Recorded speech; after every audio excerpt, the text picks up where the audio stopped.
Muitos consideram o futuro político de Netanyahu relativamente frágil com essa questão do cessar-fogo que ocorre agora.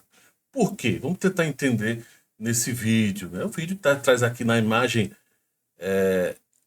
anterior, evidentemente, Trump, no primeiro mandato de Trump, né, com Netanyahu. O que é que acontece? Esse cessar-fogo aparente com Hamas e tudo mais foi uma pressão, sim, dos Estados Unidos, principalmente vindo de Trump. Trump deixou bem claro, a Casa Branca deixou bem claro que queria esse cessar-fogo, queria, entre aspas, essa vitória para inglês ver, como alguns dizem.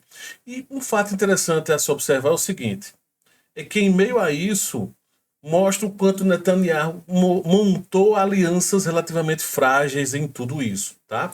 Ele teve para poder compor e ter é, o seu governo, de uma forma geral, uma coalizão com pessoal mais à direita, um pouco mais radical, um pessoal que queria a todo custo a guerra.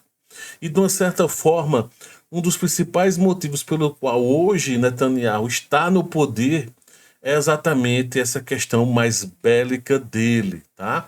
Os mais os menos radicais quanto a essa questão de guerra foram aos poucos saindo do seu governo, tá? Então foram ficando exatamente aqueles que queriam o conflito, que queriam a guerra. Só que com o cessar-fogo, com tudo isso acontecendo, né, muitos mais ligados à direita, como Ben-Gvir, por exemplo, que pediu para sair do governo, eles acreditam que esse cessar-fogo vai trazer uma aparência de frouxidão, uma aparência de fraqueza de Israel. Uma fraqueza de Israel em todos os sentidos, e também como submisso aos americanos. E é bem claro e evidente que no Oriente Médio, essa questão de mostrar força, mostrar poder, é uma das formas mais interessantes que precisa sempre estar em evidência, precisa sempre estar ocorrendo. Israel sempre tentou deixar isso muito claro, de força, de poder. E aí, quando começa a fazer esse cessar-fogo, uma troca que para alguns relativamente ruim, uma troca de poucos prisioneiros israelenses por uma grande quantidade do lado Hamas, né? Então, tudo isso pesa, interfere fortemente com o que está acontecendo, tá? O que mais que nós podemos dizer? Ao mesmo tempo que Israel, evidentemente, sempre está respondendo ao lançamento de foguete contra o Hamas, essa questão todinha, todo esse contexto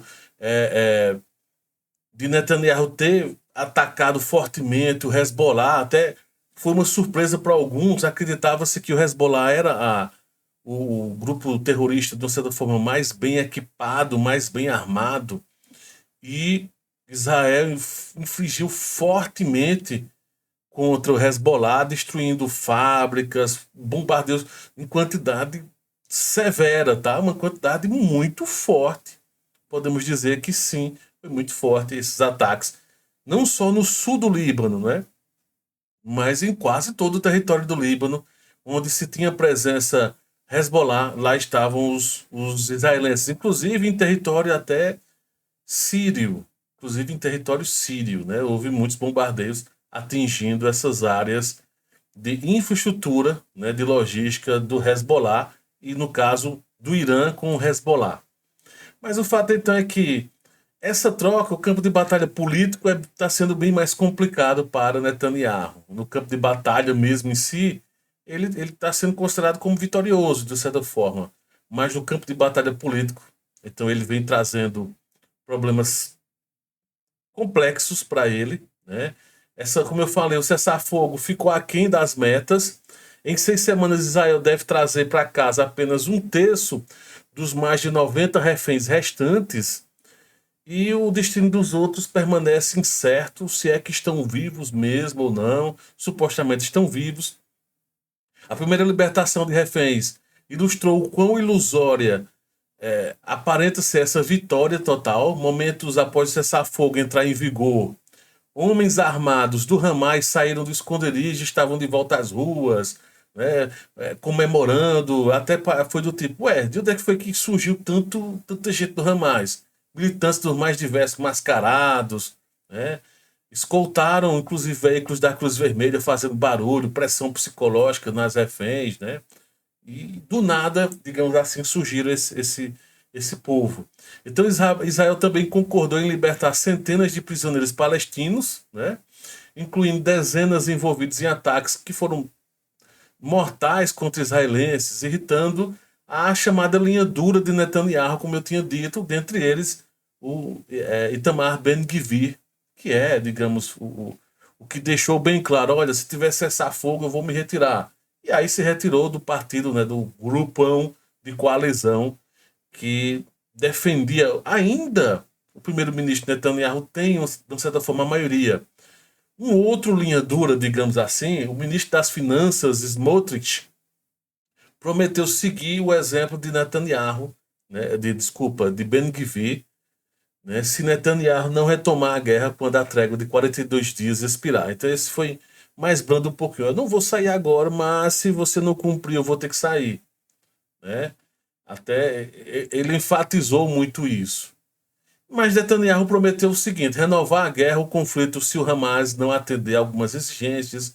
Ficou fazendo umas pressões psicológicas, talvez para todo mundo ver: olha, eu estou tentando fazer alguma coisa, eu estou tentando ver aqui, ó, mostrar que, né, pode ser diferente. Mas o fato é que, no final de contas, o chamado efeito Trump, né, aparentemente parecia ser algo bom, mas tem um lado ruim com tudo isso. Vamos ver agora como se comporta o novo enviado ao Oriente Médio, né, dos Estados Unidos, que é Steve Witkoff. Ele, inclusive, foi um dos responsáveis em pressionar fortemente Netanyahu. Vamos ver agora como é que ele vai se portar como de forma oficial, sendo o interlocutor no Oriente Médio dos Estados Unidos, né, sendo a voz americana em meio a todos esses conflitos, em meio a toda essa situação, que envolve principalmente não só o Hamas, mas também perceba que houve até uma leve trégua, digamos assim, com o Hezbollah, apesar de que foi mantido de fato esse cessar-fogo. Israel tem tido problemas na Cisjordânia, ou Judéia e Samaria, como eles chamam. Também tem tido, avançou significativamente na Síria, mas parou também, controlou. Não tem ocorrido problemas com os Houthis, mas até quando ninguém sabe. Né? Terminou Israel que nem atacou Irã, nem atacou os Houthis como deveria, fez ataques fortes contra os Houthis, junto até com os americanos, mas pararam. Não teve mais nenhum outro ataque. E não sei se, de certa forma, estão esperando alguma coisa. Os Houthis têm uma certa ligação com o Hamas muito forte. Né? Inclusive, o Hamas até pediu para que os Houthis libertassem cidadãos israelenses que tinham sido aprisionados, estavam como reféns, né, de uma embarcação que os Houthis, né, pegaram e foi libertado, eles foram libertados. Até pouca gente divulgou essa informação. Né? Então está aí uma situação nada interessante para Netanyahu, que quer continuar, quer e precisa, para se manter no poder, ele vai ter que continuar essa guerra. Só que o seu principal aliado, que são os Estados Unidos, está dizendo: wait, calma, vamos esperar, não é assim, vamos com calma. Então vamos ver como vai ser todo o comportamento, como é que vai ser todas essas questões de acordos, que, como eu falei, os americanos ajudam muito Israel com uma série não só financeira, mas também com equipamento militar, com o Iron Dome e as outras versões de defesa israelense, né?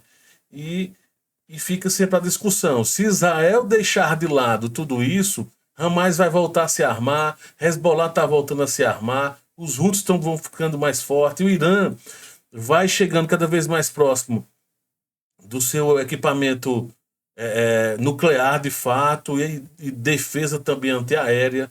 Então uma coisa vai levando a outra, o tempo vai passando e Israel precisa tomar uma decisão. Netanyahu tem decisões importantes a tomar nos próximos dias.